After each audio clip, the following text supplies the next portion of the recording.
বড় বড়ই গাছ, আমাদের বড়ই শেষ হয়ে গেছে, তাতে কোনো সমস্যা নাই।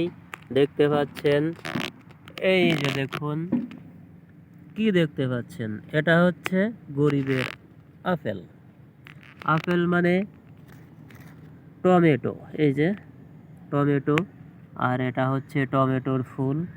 প্রচুর পরিমাণে টমেটো আছে, এই দেখুন। এটাতে কিন্তু কোনো সার দেয়া হয়নি, একদম সার মুক্ত, অর্গানিকভাবে তৈরি করা গোবরের সার দিয়ে। গরুর গোবর আছে না, গরুর গোবর দিয়ে উৎপাদন করা হচ্ছে। আপনারাও বাড়ির পাশে সুন্দর করে এইরকম টমেটোর চাষ করতে পারেন। প্রিয় বন্ধুরা, আপনার এতে খুবই ভালো হবে, ভিটামিন পাবেন। আর টমেটো তো মনে হচ্ছে ভিটামিন এ আছে, দেখেন প্রত্যেকটা গাছেই, এই যে প্রত্যেকটা গাছেই টমেটো ধরেছে, দেখতে পাচ্ছেন।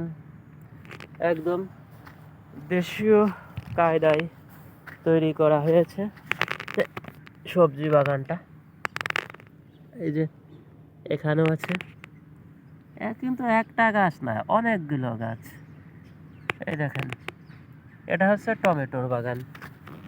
নিয়মিত সবজি উৎপাদন করবেন, তাহলে বাজারের যারা সবজি দাম প্রচুর নেয় মানুষের কাছ থেকে,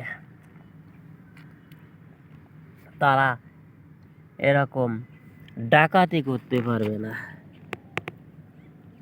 সবজি, টমেটো, লাল শাক, পুঁই শাক, যেগুলো মানুষের শরীরে বেশি ভিটামিনের প্রয়োজন, সেগুলো ইচ্ছা করলে আপনি বাড়িতেই উৎপাদন করতে পারবেন। ছোট্ট জমি, বাড়ির আশেপাশে ছোট্ট জমি থাকে, সেই ছোট্ট জমিতেই। এই দেখুন, দেখেছেন, এটা হচ্ছে টমেটোর ফুল। টমেটোর ফুল আছে। আসেন আপনাদের আরও দেখাই। ওই এই সাইডে আছে হচ্ছে প্রচুর ভুঁই। এই যে মানুষের ভালো দেখলে যাদের চুলকায়, তাদের জন্য এই যে কচু, এখানে শোলা কচু আছে, আবার ভাগাড়ে কচু আছে, সাথে দেখেন লাল শাক, এক সাইডে পুঁইয়ের শাক আছে, সাথে আপনাদের আরো কিছু জিনিস দেখাই। এই যে দেখতে পাচ্ছেন, এইটা হচ্ছে একটা পাইপ, এপারের থেকে ওই পারে, ওই পারে একটা পুকুর আছে, এপার থেকে ওই পারে পানি আসা যাওয়া করে। এখন এখান দিয়ে ঘুই সাপ ঘুরঘুরে আসা যাওয়া করে। তো বন্ধুরা, আজকে এই পর্যন্তই, টমেটোর ক্ষেত দেখালাম। আপনারা আবার অবাক হবেন না, এটা টমেটোর ক্ষেত, অরিজিনাল টমেটো।